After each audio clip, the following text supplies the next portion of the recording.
up? What up? I was wearing a jacket, and then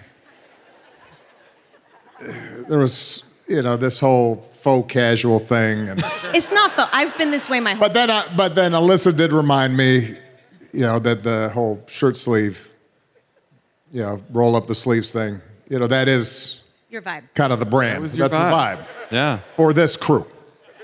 So, good to see everybody. You too. Hello. Good to see everybody. Okay, so first question's from me. Okay. Okay. So 15 years ago, a lot of people in this room were in Grant Park on arguably the nicest night that Chicago ever could have given us, weather-wise. Unbelievable. And I know that all of us have talked over the years about, well, do you remember this and do you remember that? And our memories have iterated. And so I just wanted to ask you, can you tell us what you think about that night when you look back on it? I'll be honest with you, and some of you have heard me say this. I felt pretty sober that night. Because I was fairly optimistic at that point that we were going to win.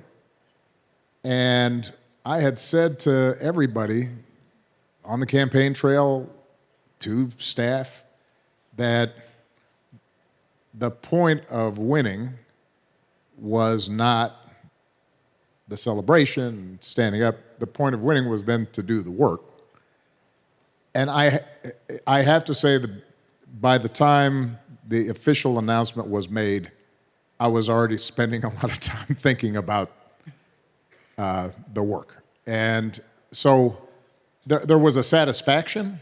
The thing probably that I remember the most was sitting in the hotel waiting for the final call. And Pete Souza took a picture of this. Some of you may have seen it. Michelle was off with the girls doing something in another corner of the room. And I'm sitting there with Michelle's mom.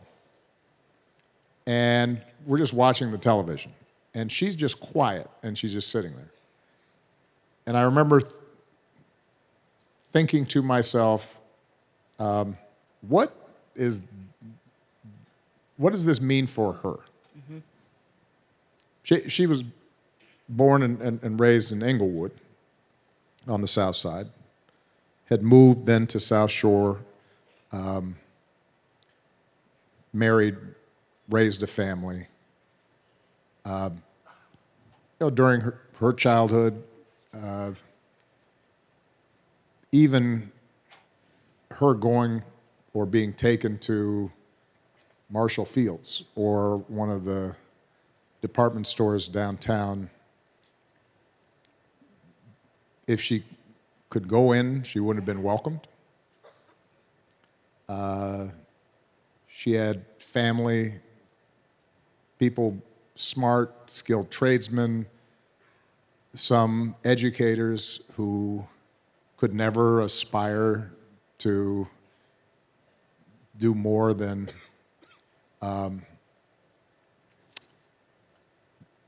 work in a factory or work as a clerk. And so she's sitting there and she's witnessing that her daughter is about to be the First Lady of the United States. And I remember her she was very quiet, and then she just, and she's not a demonstrative person, and she just reached out and held my hand. And I think that's something that stayed with me. I was thinking about how much the world has changed over the last 15 years. And obviously, you dealt with your fair share of crises in the White House. We all remember that.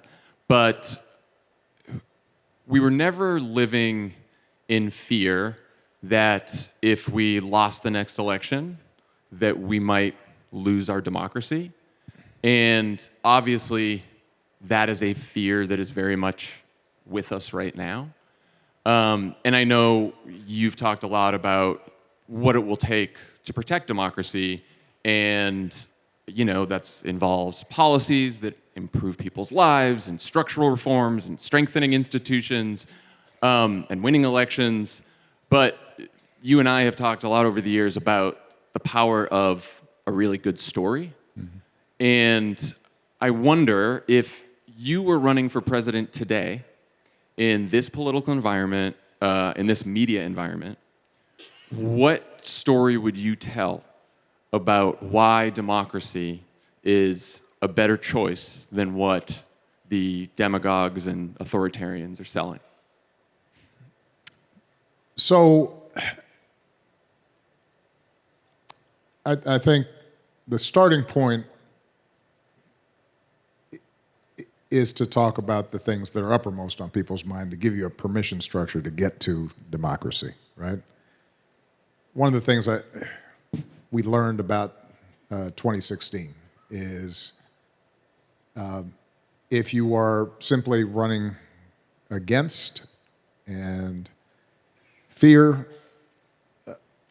and you don't have a positive story to tell about the concrete challenges that people face, folks may not get to that higher level story about the meaning of the country and so forth. So I remember during the midterms when I was a surrogate helping folks out, one of the things I really insisted on is, well, we need to talk about inflation, and we need to talk about crime, and we need to talk about immigration. We need to talk about the things that are uppermost in people's minds or are being fed to people, and speak about those squarely, and that's the gateway to then get to where we want to be. So that's point number one.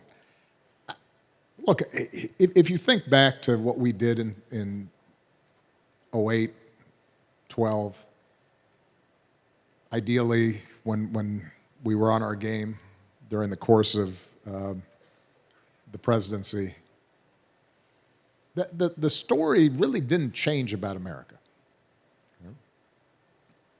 And the story was, you have a bunch of people show up on these shores, many of them outcasts, many of them escaping tyranny, escaping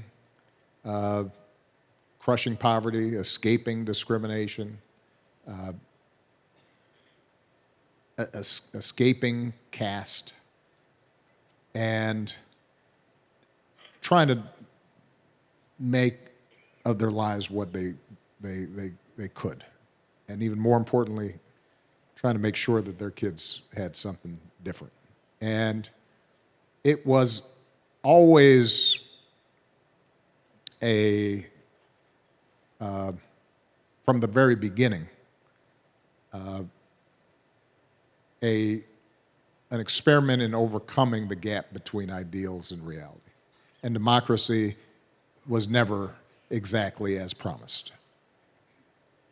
And then we had a bunch of people who worked together to realize that promise. And I think the argument we can tap into right now is reminding people of the fact that we've been through stuff like this before. We've been through eras in which, not that long ago, in which black people were second-class citizens, in which gay people were in the closet out of necessity, because otherwise they might not be able to be employed, or worse. We've been in situations in which women were subordinate. And the good news is that because we had this system of being able to persuade each other about the better angels of our nature, in fits and starts, we got better. We got kinder, we got more tolerant, and it's never been perfect, and it's never been, it's always been messy. But there was a pathway for us to express our best selves, and that was true not just for Democrats, it was true for Republicans too. And so I think that's the starting point for then to be able to say, and some of you have heard me say this, it's not as if the entire history of this country, Democrats were on the right side of this thing. Democrats, for most of modern history, up until the civil rights legislation, they were anti-democratic and terrorized people and killed them for trying to exercise their democracy. So we don't have clean hands. And I think acknowledging that is, again, an entryway. What I'm always trying to look for is a way to get to the point where somebody who otherwise wouldn't listen and is fearful and is angry and suspicious can stop because they feel as if I saw them for a second. And I understood their lives. And in that moment, maybe then I can persuade them that this precious thing we have, which is our ability to sort things out and exercise forbearance towards each other and understanding and just getting along and listening, if I can get to that moment, then I think we'll be okay. And that's really the instinct that people have. Look, let's face it, we did well in this last midterm, not because all the trend lines were in our favor. It was because the majority of people believe in that story, and they recognize it in their own lives. And so speaking to them on those terms is what's vital, which is why I think the last time we were together, I said that kind of forbearance, we have to exercise, we have to model and exercise as well. And a losing strategy for us, I think, is when we are so insistent on our purity, when we're so self-righteous about our positions that we can't see those folks, or we're talking down to them, or our general attitude is, that we're going to convince you about how wrong you are. I have not seen that work yet. Now, look, last point I'll make. And I think about this a lot because I've been writing about it. There are times, there are moments, there is room for a prophetic voice, just radical truth-telling. And not only is that sometimes satisfying, but our own base sometimes needs to hear that, right? But you have to pick and choose your spots, and you always have to, even when you're in that mode, you've got to give people an opening you have to give them an invitation to there's got to be room for them in that truth that you're speaking. I'm telling you something maybe that you don't want to hear, but you know what? I'll bet you can understand it and be a part of us addressing that truth. So, all right. So, speaking of those kinds of conversations, last week you wrote this thoughtful, nuanced statement on the situation in Israel and Gaza. Unfortunately, the debate on online, especially on social media, is not that. It's can be very strident and dug in, and a lot of people fighting and talking past each other. I imagine there's a lot of people in this room or people listening at home who see what's happening, care deeply, want to be educated, want to participate in the conversation, but they're scared of saying the wrong thing, hurting someone's feelings unnecessarily, or just kind of not knowing enough to participate, and therefore they kind of tap out. What's your advice to people who want to participate in these debates that can feel so fraught about what the path forward is? Look, I always say I probably wouldn't have been elected even to the Senate, and certainly not the presidency, had there not been this weird convergence with the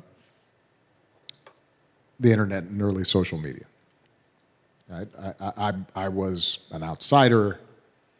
I didn't have the backing of institutions and organizations, and there was so much power in seeing all these young voices being able to gather together from every walk of life. But I'm dating myself now. It was mostly MySpace and Meetup. And I always, because I've been working a lot on social media issues and misinformation and now AI, I always point out, the thing about Meetup was you had to meet up. Right? Because it's a pretty crude Flintstone tool, right? You send, it's like, hey, we're going to be in the church basement in Des Moines on Saturday, meet up. That was pretty much the extent of the technology. Yeah, it's like a cork board.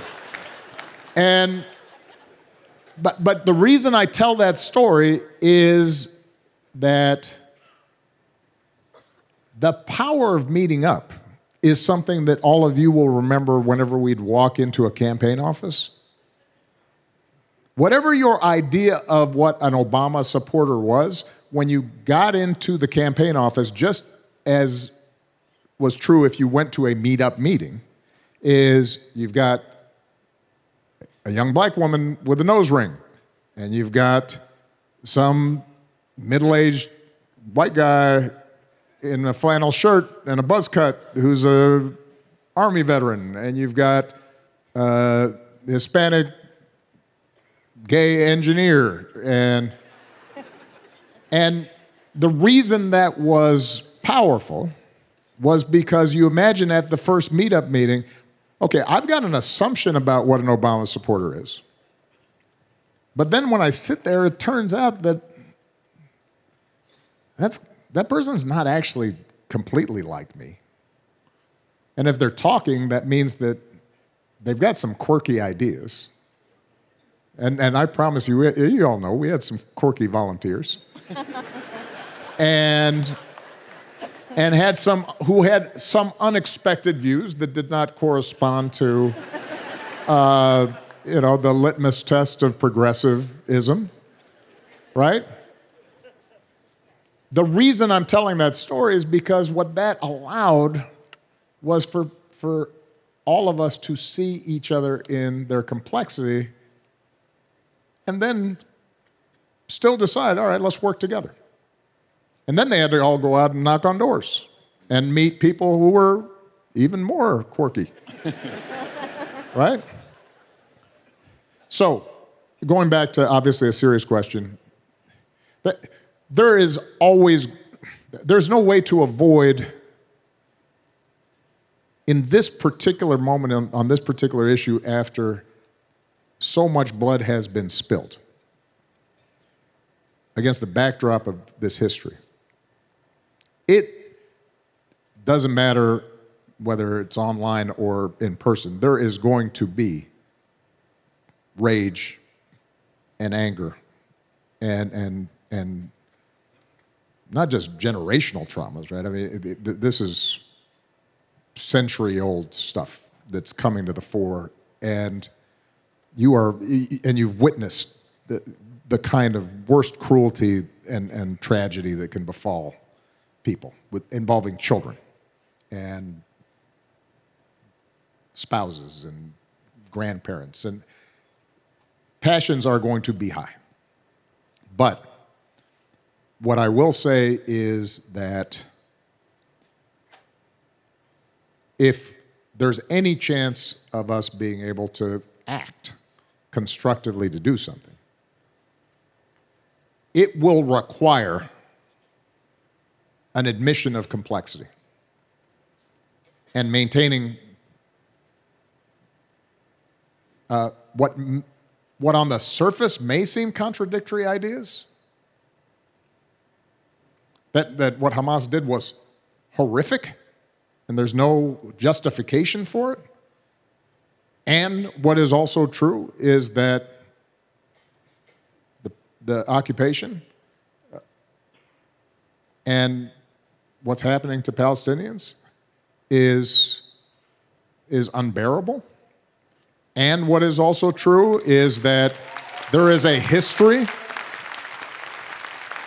of the Jewish people that may be dismissed unless your grandparents or your great-grandparents or your uncle or your aunt tell you stories about the madness of anti-Semitism.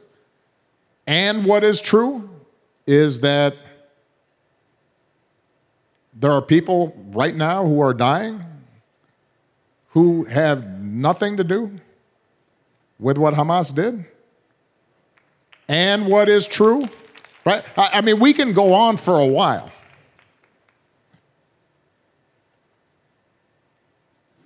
And the problem with the social media and trying to TikTok activism and trying to debate this on that is you can't speak the truth.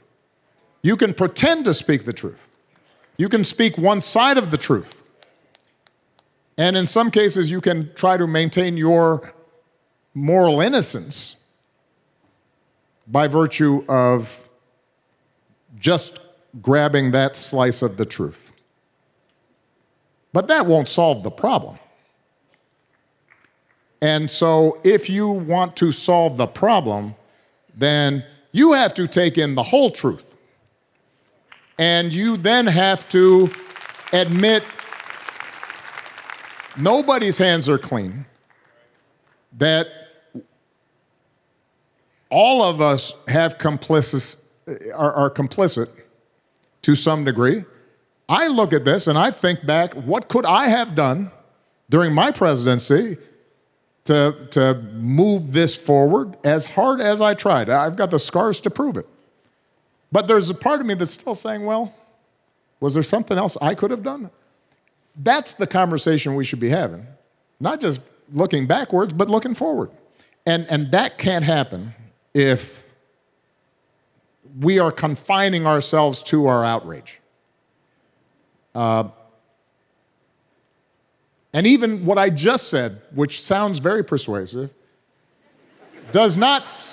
still doesn't answer the fact of, all right, how do we prevent kids from being killed today? So, which is why in conversations that I've had with some of the young activists, I come with some humility and I say, look, I get why you might not want to look at history and context, and that's your primary concern. But the problem is that if you are dug in on that, well, the other side is dug in remembering the videos that Hamas took of what they did on 7th, and they're dug in too, and which means we will not stop those kids from dying. So my advice to young people who want to get involved, I guess it's not possible anymore to download Meetup. Whatever it is. But approximate that. I would rather see you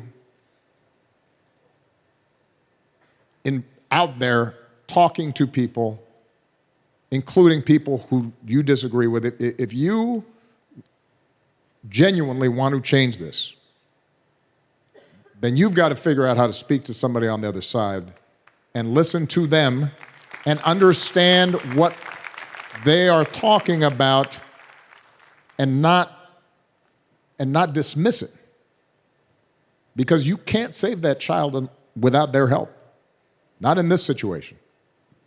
So, all right. We went over time, didn't we?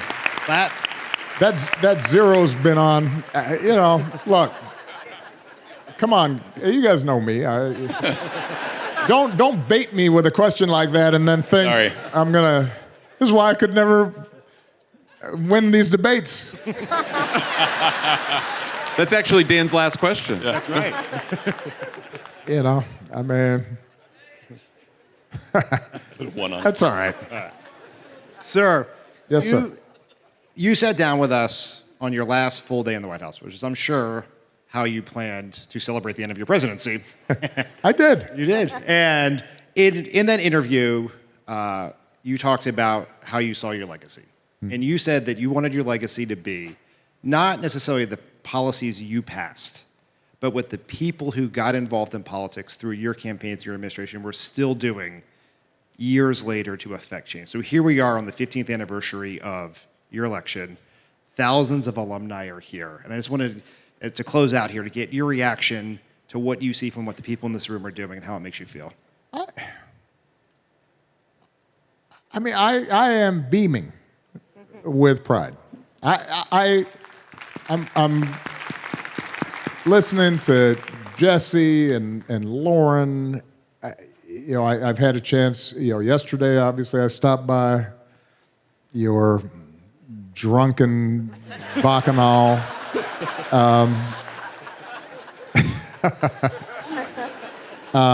I had a chance just now to speak to some of our senior team. And some of you have already heard this, but I'm going to repeat it because it bears repeating. I actually generally am not nostalgic. As I'm writing about the presidency, as I think about the presidency, as I look at current issues, I tend to remember the mistakes I made and the doubts and questions I have and the things I didn't get done and I don't look at things through rose-colored glasses. I remember how hard every step of the way was. But as I just mentioned, the team, the people, the family, the culture that we constructed, that feels as true as anything in my life. And it was reflected on the campaign, and it was reflected in the White House. It was, as Michelle said, reflected in people in high-profile positions in the West Wing and East Wing. It was reflected in people who were working out of the limelight in agencies and embassies.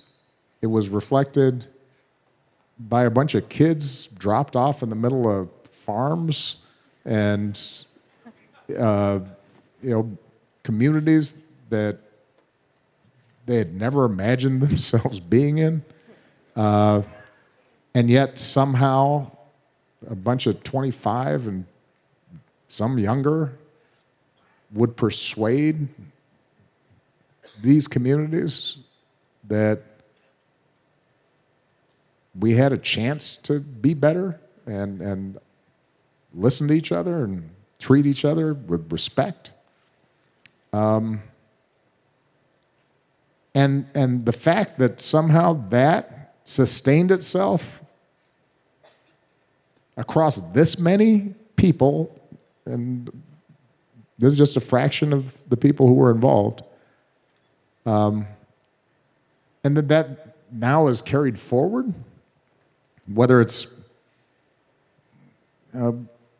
somebody like Lauren in Congress or Deb Haaland, suddenly goes to, or it's somebody like Jesse or some of the folks you saw in the video who are, in their own communities, transforming the culture of those communities and modeling that kindness and hard work and responsibility and consideration and openness to other people. That gets me choked up. That makes me proud.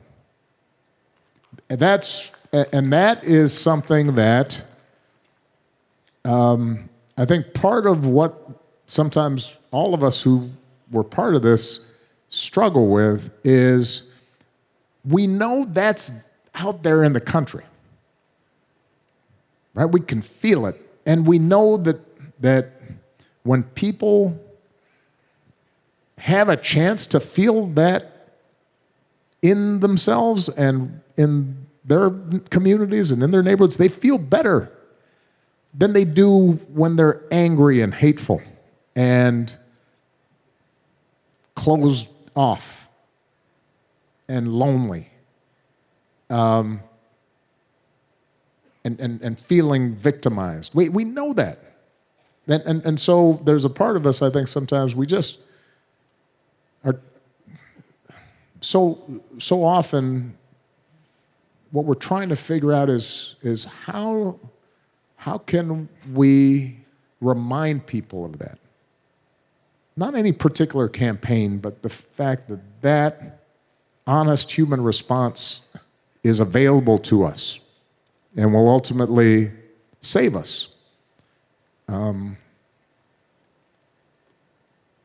That's why I'm so proud of all of you. That's the thing that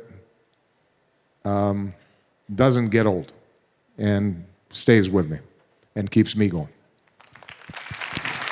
Yeah. President Obama, thank you so much for doing this. Thank you for bringing us all together, and thank you for giving every single person in this room and countless others the chance to go on this journey with you. All right. Appreciate you guys. Love you.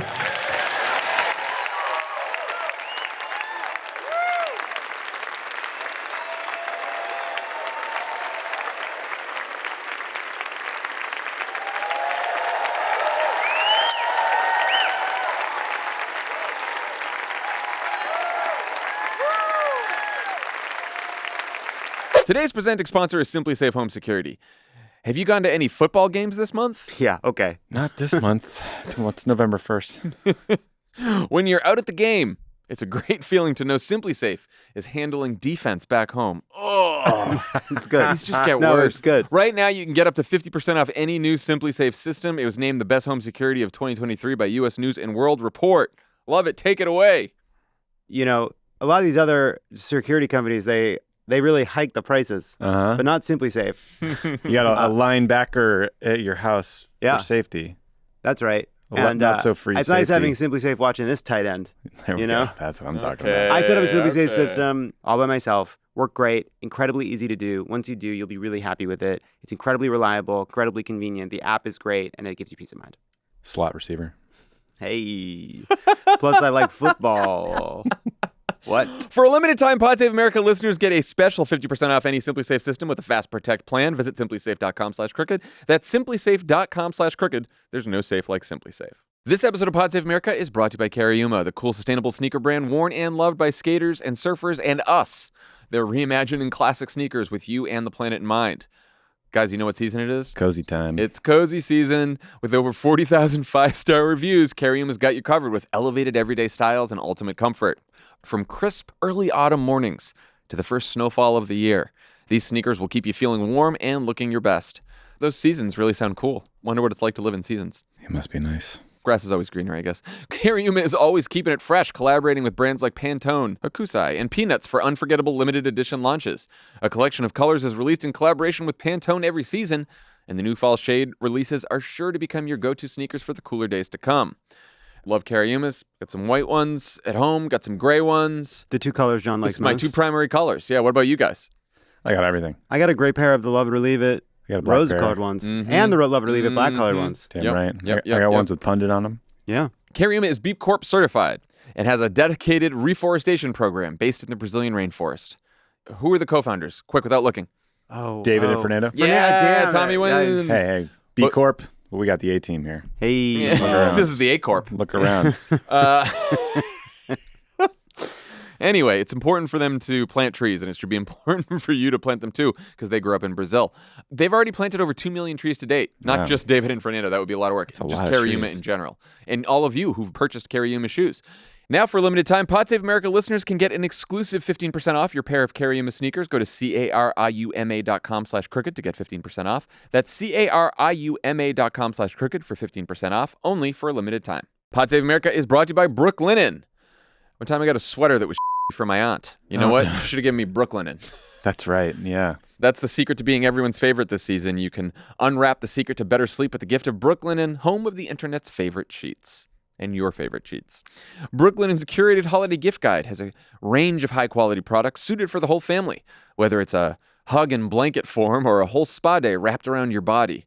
Oof, those super plush robes. Why oof? Why oof? I don't know. Weird. Brooklinen has got options to make this your easiest gifting season ever. We don't eat the copy. We love Brooklinen. I actually need to get another pair of the Brooklyn and sweatpants because I wore them so many times that eventually I had to get rid of them. Yeah, They're that comfortable. Did you just wear a hole in the seat? Yes, I literally did.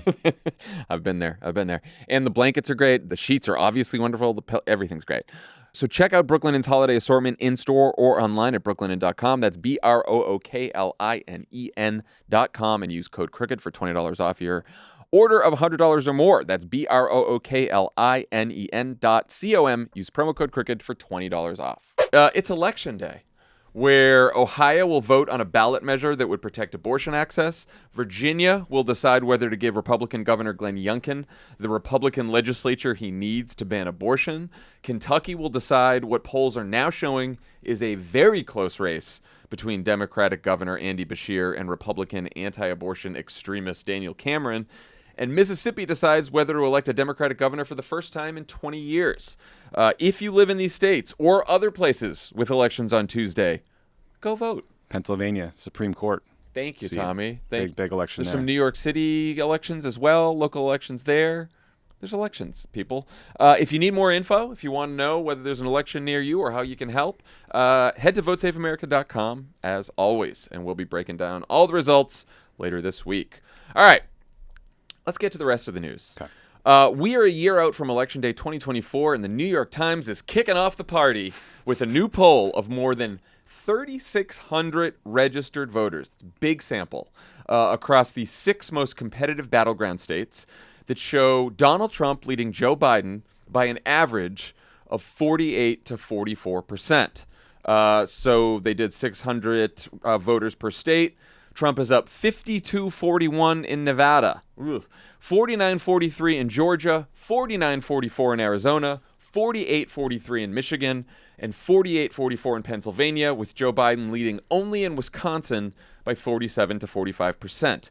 The results don't seem to reflect either Trump's strengths or the Democratic Party's weaknesses. Trump is slightly more unpopular with voters in this poll than he was in 2020, and voters would choose in this poll an unnamed generic Democrat over Trump by 8 points. And, at least in this poll, even Vice President Kamala Harris performs 2 points better than Biden against Trump. What is mostly bothering voters, at least in this poll, is what we've seen in nearly every single poll for the last several years.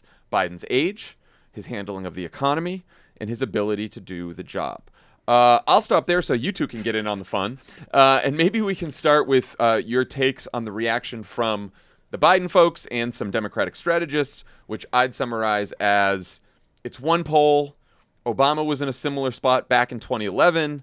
The election is a full year away. The campaign hasn't started yet. The economy's improving. And Trump might be a convicted felon by the time people start voting. What do you guys think? Yeah, I mean, the point that we're a year out from the election is absolutely right. Lots of time. events will change. There's time to campaign. The campaigning hasn't really even started. There will be lots of paid media, billions of dollars to paid media to try to sell Joe Biden's message to America. That's all right. The response that grinds my gears a little bit is the everyone stop bedwetting. It's like, we can't tell people that, the future of American democracy itself is at stake, but also like chillax. Like I think everyone's allowed to feel a little anxiety. And so, I think what you do with that anxiety is up to you. And those of us who want to channel it into action by volunteering and donating and getting involved, I think that's the path forward here. But in terms of what we learned from this poll, I mean, it's clear that Joe Biden personally has real challenges at the moment with younger voters, especially voters under 30. He went from being up considerably in the last election to basically tired. He has real challenges with voters of color, both African-American and Latino voters. And there's real questions about his age. And, the challenge going forward is whether Biden can convince these voters of color and young voters that he's actually working for them and that his policies are improving their lives, because a lot of people are saying in these polls they're not feeling that improvement. And then separately, I think there's this age question of whether he can convince voters who have been convinced by, I don't know, maybe it's misleadingly edited social media videos on TikTok or whatever, that he's not fit for the job, that in fact he is. But, a lot of different tracks here for problems he needs to solve. Yeah, I mean, it's also, by the way, like, you don't need to see misleadingly edited footage of Joe Biden to worry about Joe Biden's age. Joe Biden's age is his biggest liability. He is very old. It makes a lot of people, including us, nervous. And I think, like, you look back and there's like, Barack Obama went through a news cycle like this. You can look at previous incumbents, George W. Bush, and say, like, these are all people that saw polls at around this time that showed them down and they managed to claw their way back.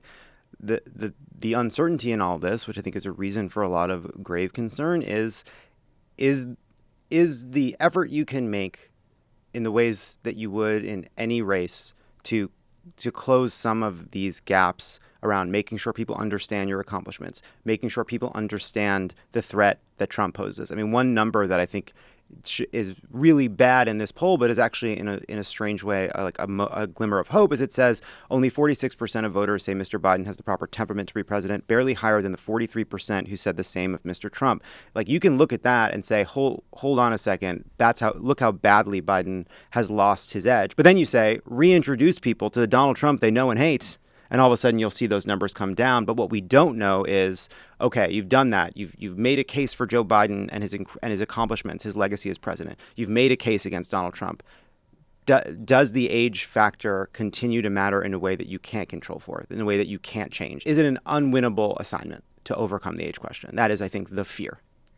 I want to separate our analysis from our advocacy here. Like, obviously, we want to do everything humanly possible to make sure Donald Trump doesn't become president again. And that includes doing everything humanly possible to reelect Joe Biden if he's the nominee. But as always, we want to give you like the most honest analysis. And that means no sugarcoating. And it also means no like unnecessary doomerism either. Yeah. Neither. So with that said, like, here's where I think the Biden folks have a point. It is just one poll.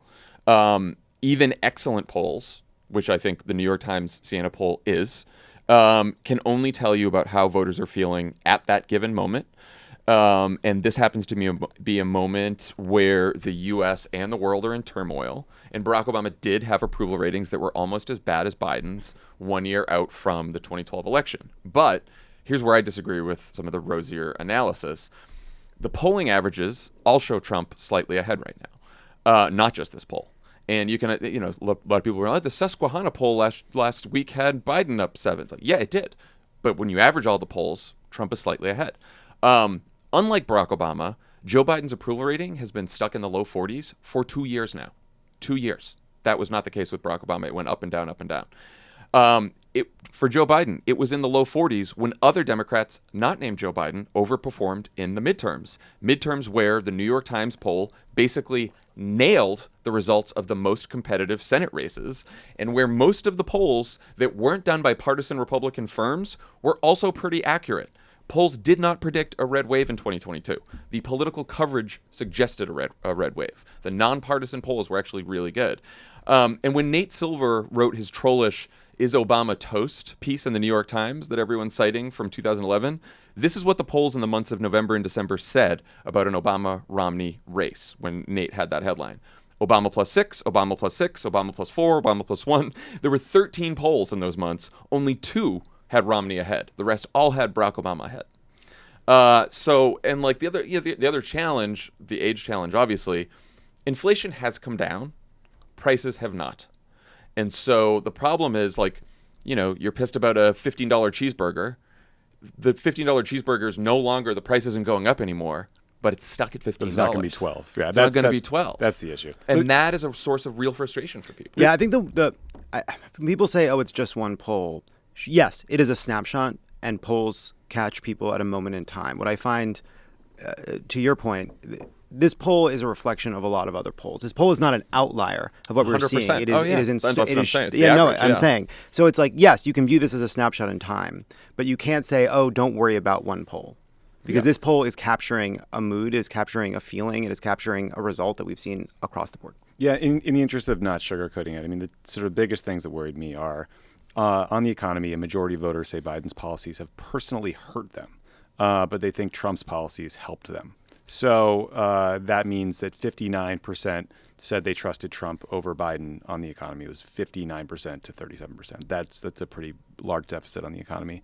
And then when it comes to the age question, 71% of voters think Biden is too old to be an effective president. 3 years ago, only 30% of voters said he was too old to be president. Now, the Biden folks will push back and say in that same poll, 39% of voters say Trump is too old. And that's right, and that's fair. But I think that speaks to probably a large subset of people in the country who feel like they're both too old and are looking for some sort of alternative, which might mean they lead to the Green Party, they go to RFK Jr., et cetera. And so I think when it comes to the age question, it's not guaranteed that you can change people's mind about whether someone is too old to do a job, right? Yeah. That might be a view that gets hardened. The other last thing that worries me is half of the respondents think that Joe Biden profited from Hunter Biden's business dealings. Now, all available evidence suggests that that is not true at all. There's no evidence to back that up. But it again speaks to how powerful the right-wing disinformation ecosystem has been and how much, efforts on the Hill to just throw shit at the wall and see what sticks have actually been effective. I want to zero in on the voters that Biden is losing here, as Tommy pointed out. Young voters, especially young non-white voters, and also non-white voters in general. And I think when you hear that, maybe when a lot of people listening in our audience hear that, they think, oh, maybe those voters think that Joe Biden is not progressive enough. That is not the case. The voters, the young voters and the voters of color who have left Joe Biden in this poll are more disengaged from politics. They are more moderate. They do not necessarily think that Joe Biden isn't progressive enough. They also don't think he's too liberal. Most of them say that ideologically he's just fine. They are upset about the age, and they're upset about the economy. And they are abortion, democracy, a lot of the social issues are not their top issue. Their top issue is the economy. Yeah. That is the number one issue for a lot of these young voters. They are extremely disaffected, and they did, in general, they did not show up in the midterms. And in fact, so you must be thinking to yourself, like, okay, what about all the young voters I know that are very progressive and voters of color who are progressive? They showed up in the midterms and they voted for Democrats, and they have supported Joe Biden in the past. So those voters are with us. The voters who did not show up, if you just correct Joe Biden's problems with the voters who didn't show up in the midterms, he would be ahead right now. Yeah, if you just take the young voters who were open to Kamala but not to Biden, you erase a lot of the gap. And by the way, it's not like Kamala Harris is beating Donald Trump. A generic Democrat is beating Donald Trump. Kamala Harris is doing better than Joe Biden is doing, but she still carries some of the effects of incumbency. 59% of voters under 30 rated the economy as poor. 0 respondents under 30 in Arizona, Nevada, Wisconsin said the economy was excellent.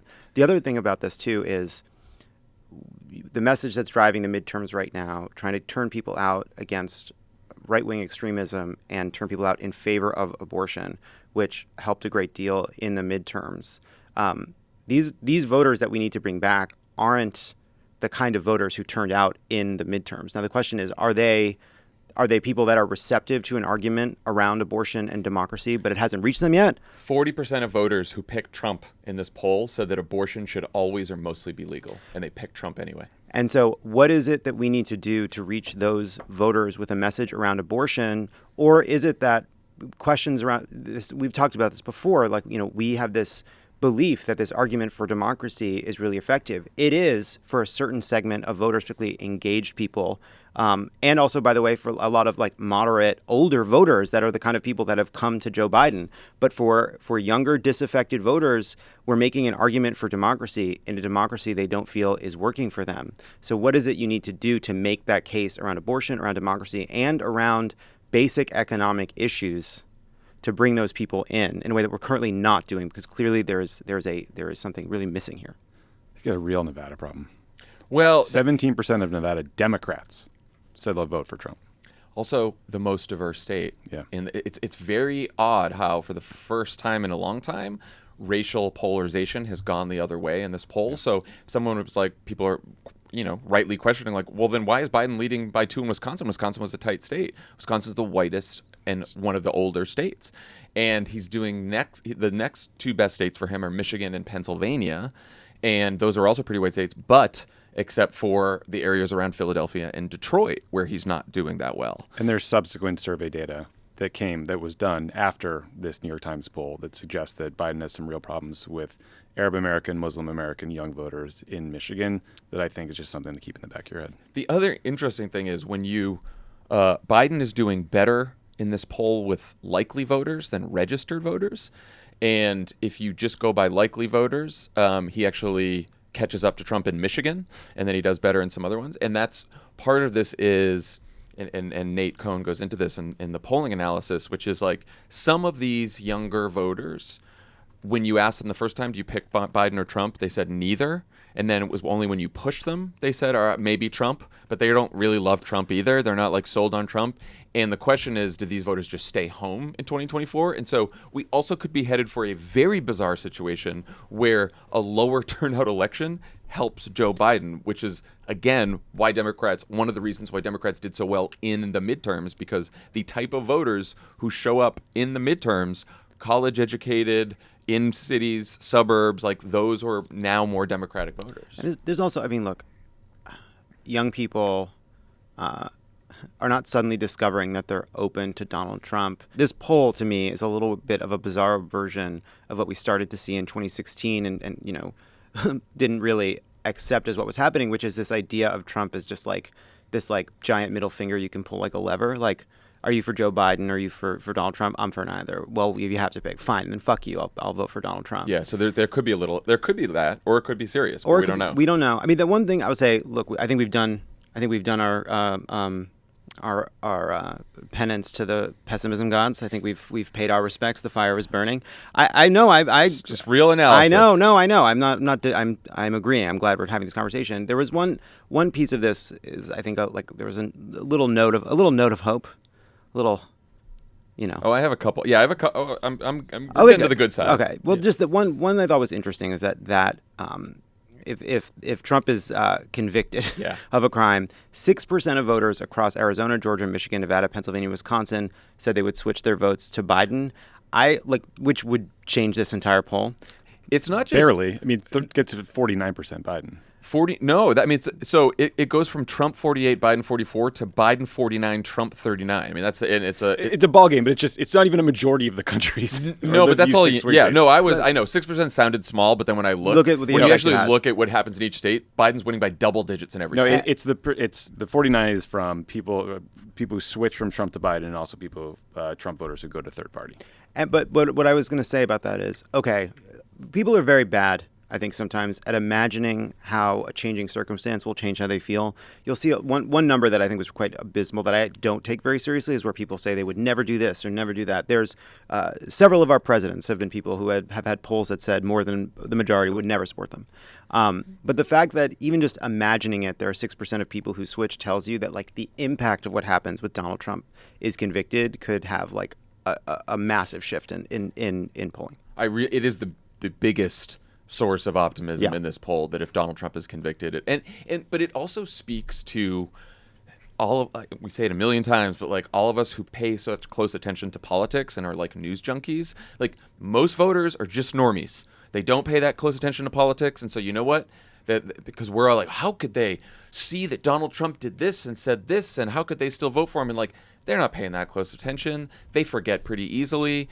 And you know what? They really care about the economy, but there are also people who, if they see a candidate for president get convicted of a crime, they're gonna be like, oh no, I don't think that's a good idea.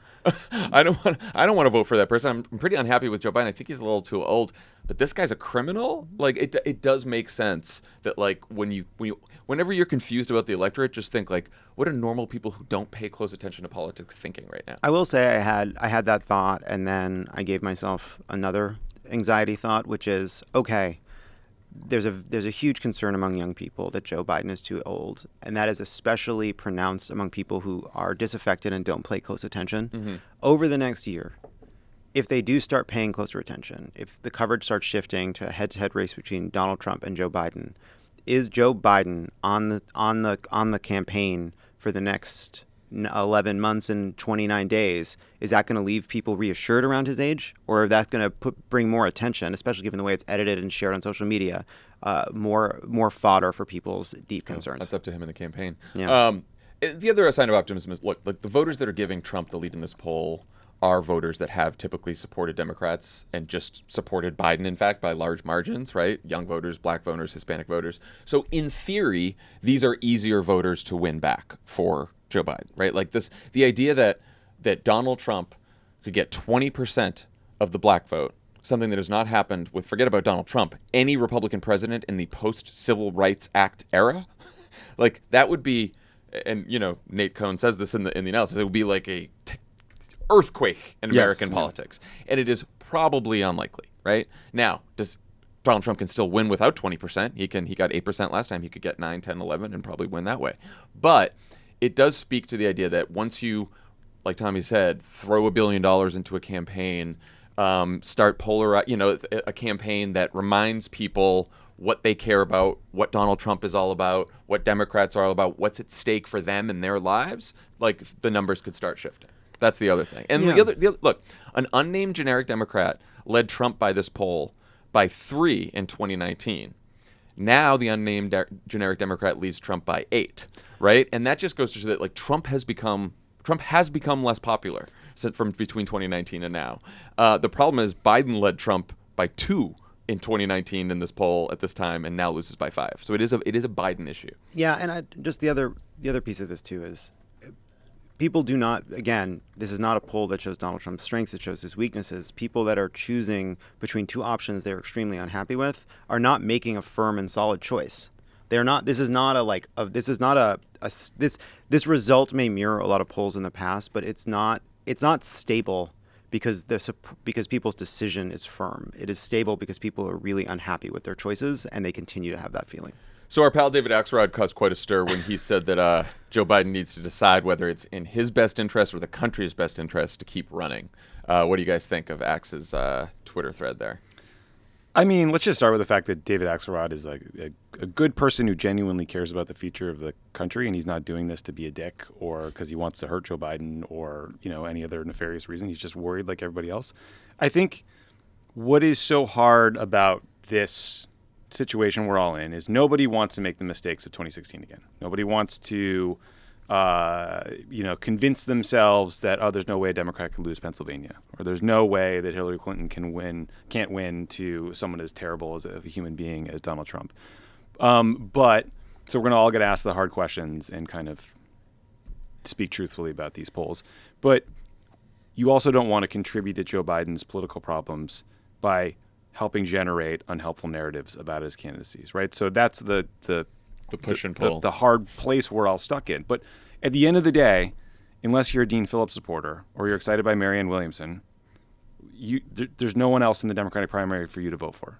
So, and I've seen no evidence that Joe Biden's considering dropping out. So as much as I respect Axelrod's opinion, like I don't think that Joe Biden is going to listen to David Axelrod on this question. I don't think he's going to listen to us either.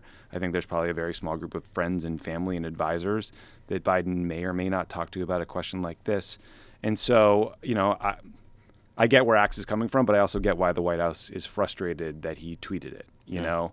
You're totally, extremely small group of people, probably smaller group of people than most others, right? Like Biden has a very close circle, and Joe Biden is going to make this decision, and the only people he's going to listen to are probably Jill Biden and Valerie, his sister, and probably not even Barack Obama, right? Like it's a very small group of people, and so you can control. You focus on the things you can control and not the things you can't control. We cannot control.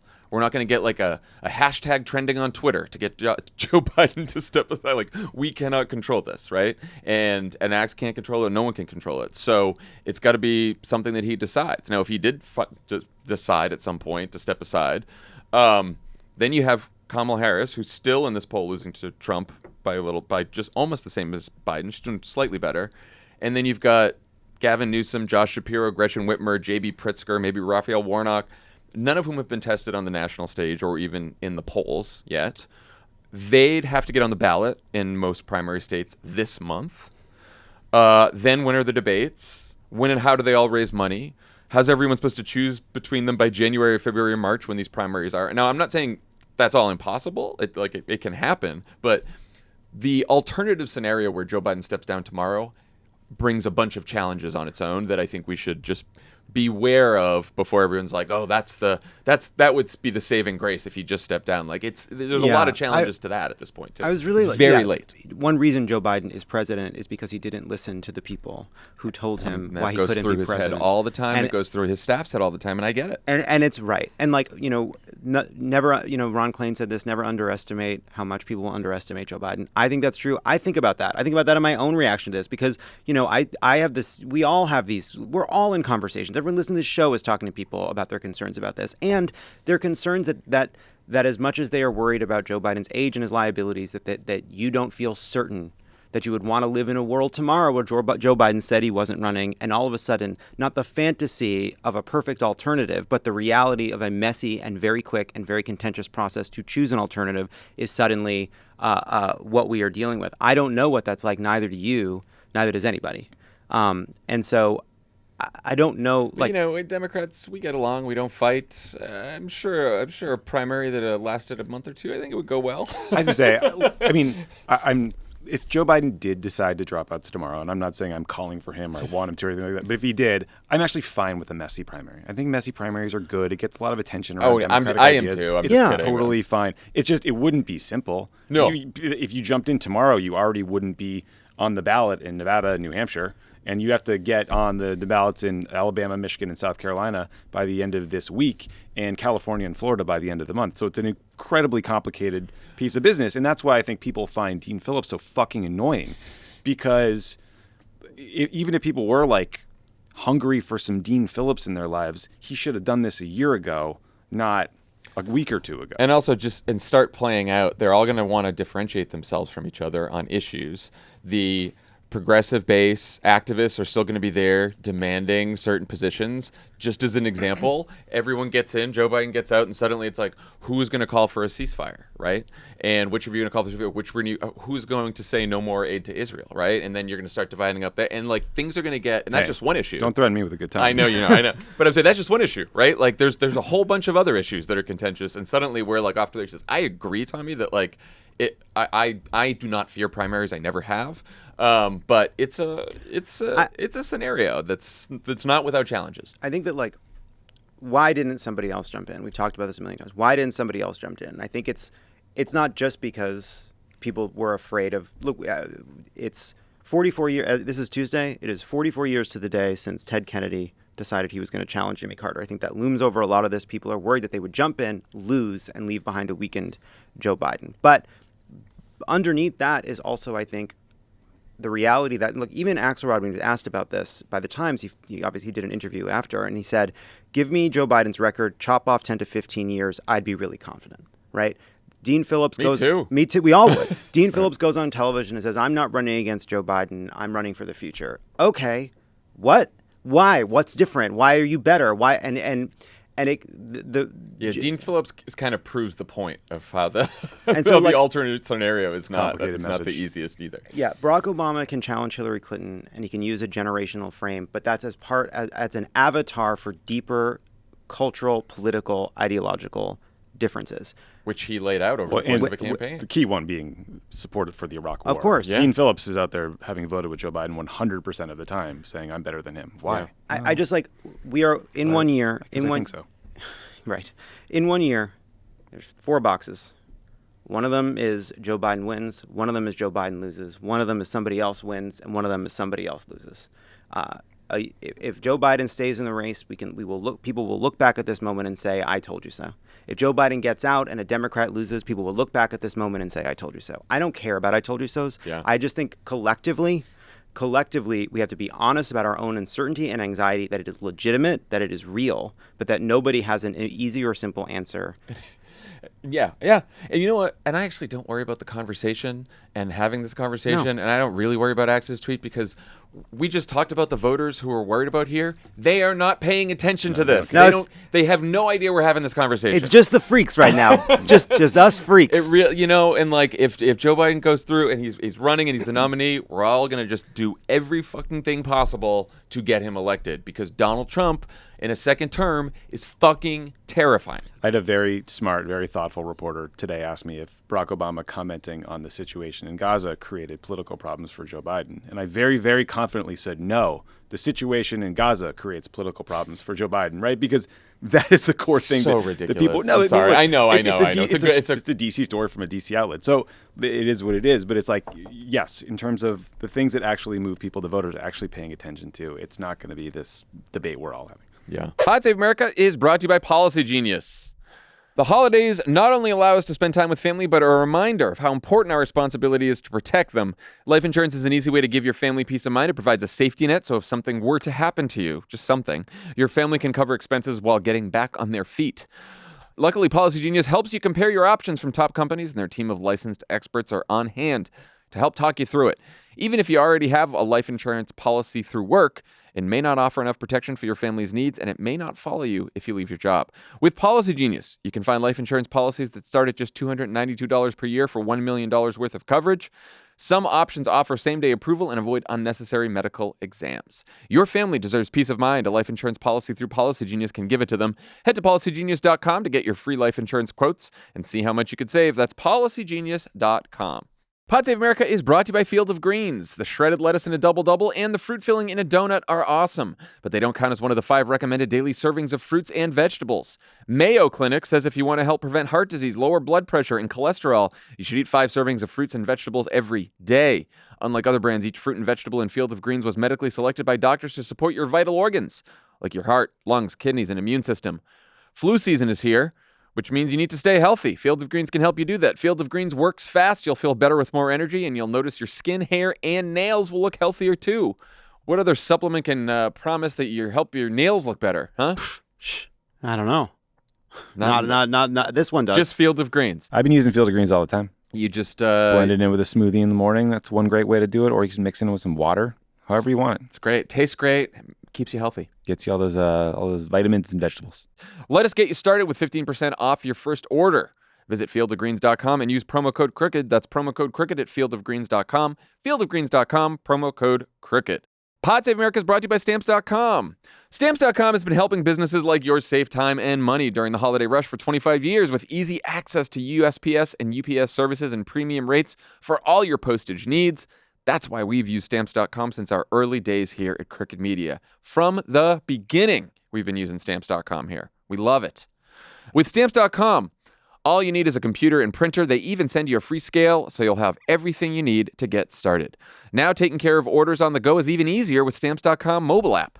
Give your business the gift of Stamps.com so your mailing and shipping is covered this holiday season. Sign up with promo code CROOKED for a special offer that includes a 4-week trial plus free postage and a digital scale. No long-term commitments or contracts. Just go to Stamps.com, click the microphone at the top of the page, and enter code CROOKED. So the candidate who's somehow leading the race for the presidency took the stand in the New York civil fraud trial that could cost him his business empire. Donald Trump's 4-hour testimony included multiple rants. He was yelling at Letitia James, the attorney general.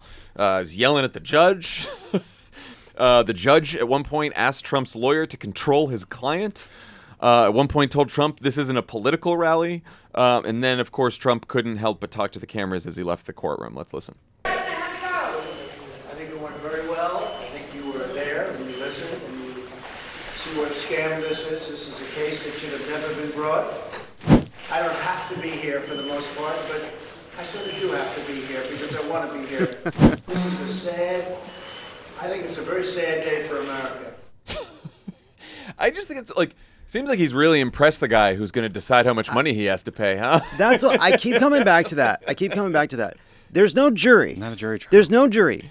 It's not televised. He's not playing for the cameras. The person he is antagonizing is 100% in charge. And by the way, not his guilt or innocence. This guy already called him guilty a month ago. This is purely about assessing how much this guy wants to punish Donald Trump, and he walks in every day and just like puts a thumb in his eye. Every fucking day comes up with a new way to make this judge absolutely fucking hate him, and I love it. And he does these little press avails from behind a couple layers of bike rack that makes him look like he's currently in prison, by the way. And then to your point, though, about them like worrying about all the wrong things. Don Jr. and Eric testified last week. Ivanka testifies on Wednesday. Don Jr. and Eric, I believe, blamed their accountants or suggested they didn't look at financial statements.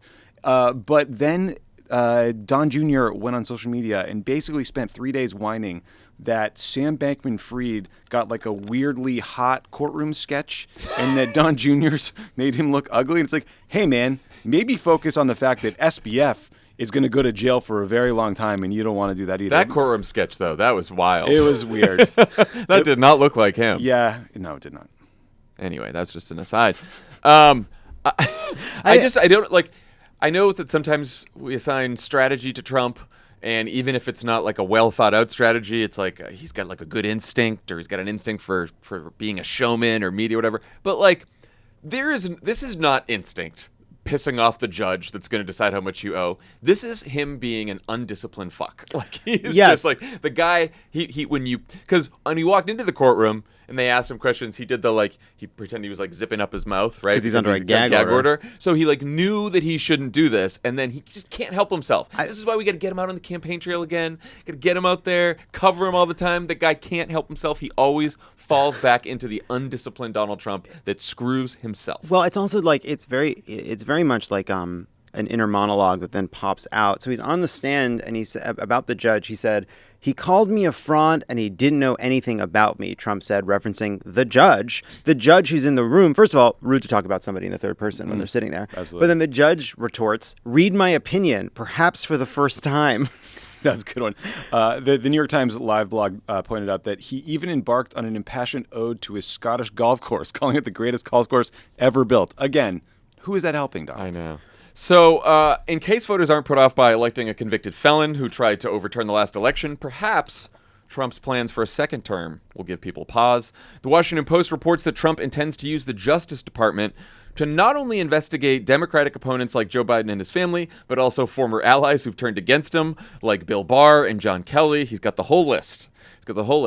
And this is even more alarming, because the Bill Barr, John Kelly thing, I kind of laughed. It's really alarming. Trump's goons are reportedly drawing up plans to invoke the Insurrection Act as early as Inauguration Day to deploy the military against any anti-Trump protesters. It has a name. It's a group of outside people. It has a name. It's called Project 2025. Yeah, I think it's like, how's it, the Heritage Foundation? What's happening over there? For the first time, nothing good. Accelerationist madness. Well, usually they're just talking about supply side economics. Now they're using the military against the American people. Like, can we get enough people to care about that, or would voters rather a president who threatens them at gunpoint than Joe Biden, who's a little too old? Yeah. Put this in a fucking ad. Put this in an ad. People need to. I'm not convinced this one's going to work. Look, I care a lot about this. Deploying the military against demonstrators is very bad. He's told advisors that he wants the Department of Justice to investigate all of his allies. Apparently, John Kelly, his former chief of staff, said that in the first term, Trump would tell his White House counsel to have the FBI investigate his enemies, and they would just kind of pocket veto those kind of crazy demands. But in the second term, you're not going to have thoughtful, reasonable people in any of these jobs. It's going to be the lunatics chosen by this Heritage Foundation group of whoever it is, Stephen Miller. I do not think, sadly, that people will give a shit that if Donald Trump goes after Bill Barr and John Kelly or even Democrats. Yeah. And I hate that, but I worry about what the polls would say about that. I do think military against the American people is something that would get people going. And I could be wrong, but I'd love Yeah, but to you see got to some convince polls on them it. it's like real Real. story and not just like hyperbolic don't- reporting from yeah. Democrats or whatever. That's how I don't. There's this. We're in this vice grip again, which is that when Trump is off the front pages, people forget how terrible he is and how monstrous he is. And then when he's back on the front pages, the tiers of his horrors kind of meld together, and it ends up being a kind of like fire alarm that's always going off about the ways he'll abuse the Justice Department, his threat to abortion rights, his chaos, the fact that that the military said they wouldn't launch nuclear weapons if he wanted to launch them, unleashing the cops into Lafayette Park. It's just like the crime and the corruption and the scandal, and I don't have an answer to it, but I do think that like it does end up becoming either silence or noise, and I don't know. I don't think it's we don't know because it's nothing right now. Right. No one's doing it. And I think like even on that one, there's the images of the trip across Lafayette Park when he tried to do it there. There's him saying he wished he did it. He wished he invoked the Insurrection Act. We have that. Then we have the Washington Post story. So you're right. Like just a story and a headline. I don't think you're gonna. I know there's challenges, but you can tell a story. Yeah. Here's how I square the circle. Bill Barr, John Kelly, General Milley, the top military and political aides to Donald Trump. Maybe this can convince them to sit down on camera and tell the stories that they tell to the Atlantic on background, or when they go to the Aspen Institute forum and they get drunk with, the editors of some fancy magazine. Like, sit down, record these on camera, tell us what you heard, tell us the worst stories, and maybe you can prevent this outcome. Yeah. That includes you getting prosecuted. I mean, we have some of them doing that during the January 6th hearings, and which I think had an effect in the midterms. What I was going to add is just one thing to tie into that is Trump has now taken to referring to the January 6th insurrectionists who've been convicted as hostages. Did you see this? Yeah. Oh, yeah. And I think that like images of the Capitol and images of what these people did and of the people who died and the chaos, and you put video of Donald Trump calling them hostages that he's basically saying, or sometimes explicitly, sometimes implicitly, that he will pardon and release. I think that's like pretty fucking damning because again, one of his lowest moments is when people saw January 6th, they really internalized just how dangerous he was. We have to put that back in people's minds. Yeah, I do. It's just like turning the military against the American people it's chilling to people. Yeah. And I think that like we gotta. I mean, you got to figure out a way to make the case because it's the truth. It's not just like a political attack. It's what he's going to do. It's what he wanted to do before. And like, if for no other reason than that, we have to make that case. I also think this ties back to the conversation we had about polling too, because I do think that like we're our minds go right to, all right, what do you do? How do you react? What does it mean? But you step back from this and it's like, I think a lot of people see a poll like that, and like to your point, they're like, I don't understand. And you're like, and the point you made is right. Like, people don't know. They're not seeing it. These are the disaffected people. These are the people that aren't paying as close of attention. That's a big part of it. But another part of it too is like the fact that Joe Biden came in the wake of a pandemic, facing a recalcitrant Republican opposition, and managed to get as much done as he did get done, and that he's not getting any credit for it. That is obviously something the Joe Biden campaign has to deal with. It's something that we, as people that want to make sure a Democrat wins, has to deal with. But it is, I think, okay to point out, like, it is extreme. We start with a handicap of a media environment in which it is very hard for people to get informed and understand what's going on in the world. And like, that sucks. That is really frustrating. That makes politics a slog. It makes it feel impossible. And like, yes, the Joe Biden campaign has to deal with that reality, but that's not on Democrats. That's not on us as individuals who care about this. Like, that is the reality of dealing with this broken system that made someone like Trump eligible to be president in the first place. That's all.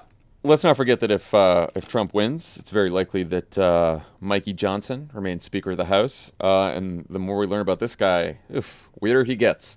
Here's a clip from all the way back in 2022. I first saw this clip, I was like, oh, is someone unearthing this from the early 2000s? No. 2022, where Johnson talks about using an app that allows he and his son to monitor each other's potential porn intake. Covenant Eyes is the software that we've been using a long time in our household. It's a subscription-based. I mean, we don't make any money on this. I'm telling you, we use it. Okay, I'm endorsing it because I'm a user. it scans, you obviously opt into it, but it scans all the activity on your phone or your devices, your laptop, tablet, what have you. We do all of it. And then it sends a report to your accountability partner. So my accountability partner right now is Jack, my son, right? Ew. And so he's 17. So he and I get a report of all the things that are on our phones or all of our devices once a week. If anything objectionable comes up, your accountability partner gets an immediate notice. I'm proud to tell you my son he's got a clean slate, all right? Yeah. So who's going to be you two are going to be accountability partners? We already are. I got Dan. Yeah. First of all, I just it's hard enough being a teenager these days without Big Brother stopping you from masturbating. You know, he's like, oh I'm so proud my son's devices are clean. It's like, okay, I guess he's using his imagination. What? He's a fucking teenage boy. I don't care. I don't care how many Bibles are in the house. There is an unspoken understanding between fathers and sons that you know that I know that you know what it's like to be a teenage boy, and you know that I know, but we're not going to talk about that. We're not going to send any transparency reports. We're not going to talk about any slate being wiped clean. Wiped clean of what, sir? Like, this is fucking madness. And I've seen a bunch of people on Twitter be like, oh, I grew up in the evangelical church. There were apps like this. Like that's the furthest thing from my upbringing. So that's a cultural blind spot for me, I guess. But having your accountability partner, you know why the spot's so blind? Having your accountability partner be your son, I think that's a myth, John. Having your accountability partner be your son is so fucking weird. That is so weird. I also I hope someday he's gonna snap, and just to get back at his dad, he's gonna go house on that phone. Look, and Mike Johnson's gonna get quite a report someday. Speaker Johnson, sorry to bring this up, but it sounds like, but for Covenant Eyes, you'd be whacking it off constantly, or what? What are we talking about here? How badly do you need this app? It is really sus that you need an app to keep you from looking at porn. Something's deeper there. This is from the promotional materials for Covenant Eyes. Install the Sensor app on all of your devices to form a network of protection. The Victory app is where it all comes together. You get access to exclusive content to help you grow. The whole point of this is that you exclusive content to help you grow. Isn't the whole point to stop that? Isn't that the thing? Isn't that the enemy of these? Isn't that what God's trying to stop it from doing? By the way, isn't God the Covenant Eyes? Why do you need an app to stop you if God is seeing it all? Well, now we're getting into the real crux of it. I'm just saying. You know who I really want to hear answer a question about Mike Johnson in this app, just for fun, because it's going to be a great response. It's Donald Trump. Yeah. Don't you want to hear it? A tight five. Don Jr. I want to hear a tight five from Donald Trump on the Covenant app. Because every once in a while, Donald Trump, he won't say anything bad, but he'll just smile on his face like he's we all know Pence is a freak. Because Donald Trump does not want to be tied to the guy who's this fucking freaky. He's just not like that. I want it to be a debate question this week. Let's ask. I want to hear Tim Scott talk about it. I want to hear Ron DeSantis talk about it. We always hear in the media and in polling that Democrats are too liberal and that we're pushing this cultural agenda that some people don't like and is foreign to them. This is so much weirder than anything that the Democratic Party talks about. This is batshit to me. We thought it was cool to do the car on the roof for Romney in the 2012 campaign. That was this. I would be talking about this thing. I will say I am sure too. I will just to not to make. I don't want to go. There are plenty of people internet porn. I am sure the next round of this story is going to be what the way I'm trying to on your head. And there's so much hedging. I'm trying to articulate this. Can't wait for this to be a clip. I'm trying to articulate this. That I think the next round of this story is going to be conservatives saying that liberals, you think kids looking at porn is good, and you think porn is good, children, and that look the creepiness of this aside, I am sure there's going to be a round. That's all I was getting at. It's going to be a round of story about internet porn is bad for a lot of teens, and it is actually, I think, really harmful for a lot of kids. And it is on a list of things that one thing I thought when I saw this is in the same way that food is really unhealthy and there's sugar in everything. So you need to either be more disciplined than you could ever hope to achieve, or internalize body positivity, despite the whole country, the whole culture telling you that you should feel ugly, that there's so much porn everywhere and you need to be disciplined and stop looking at it. We got a real Clinton V-chip staffer over here. Well, I do. I just what are you running for? I'm not running for anything. I'm not running for anything. I'm running at home. I got some cool content I need to watch. Listen, all I know is that Mike Johnson is giving me a priest of confession who wants to hear a little too much about your masturbation vibes, and I don't like it. I don't like it at all. Wait, what are you picturing? Nothing. And what are they wearing in the? They're wearing What? robes. What kind? Oh, Multiple. I just think it's something for families to figure out. Oh yeah. Well, I mean, and I think they have. They have. He's not making us download Covenant Eyes. Not yet. Not till Trump's second term. Right. Then How pissed you'd be if your dad military was in the talking streets and military in the streets, Covenant Eyes in the sheets. That was really cute the way you guys did that together. Yep. That's why we're accountability partners. You get Dan. Yeah, you get Dan. You get to find out what kind of porn Dan likes. A few quick housekeeping notes. Thank God. Join us tonight. Knock, knock, knock. Housekeeper comes in. You forgot to pay me. Oh, is there nothing I can do? What? I'm just doing God. a porn story. Oh, God. Oh. Join us tonight, Tuesday night, from 4 to 9 p.m. Pacific, for our election night support group on the Friends of the Pod Discord. That'll be fun. Then on Wednesday, November 8th, we'll be back on Discord for our group thread that will cover the 3rd Republican primary debate. That should be fun. If you haven't joined Friends of the Pod yet, you're missing out on lots of fun. Discord's lots of fun. You get great content, terminally online. We got more shows coming up. It's going to be really fun. Head over to crooked.com/friends and join. Also, check out What a Day and Hysteria. They're going to have their own breakdowns of Tuesday's election results and what it all means. So check all that out.